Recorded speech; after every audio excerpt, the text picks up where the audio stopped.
Let's take a look at this multi tool.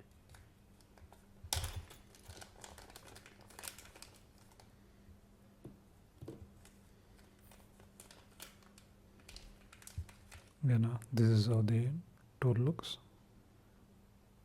It's made by that company, and one of the rubbers on this was broken.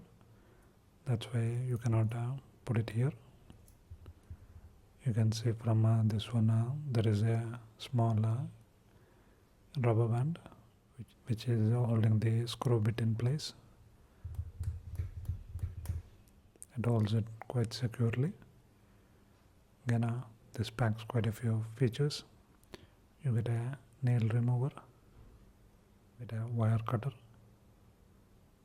and you can use this whole edge to pry stuff open. As you can see, it's quite slanted to one end. There is a ruler on the top. You can use this to remove nuts. Same for these two. You also get a bottle opener here.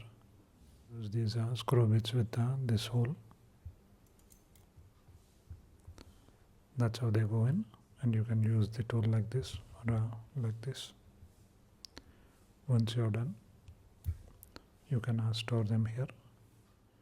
You can also put a keyring here.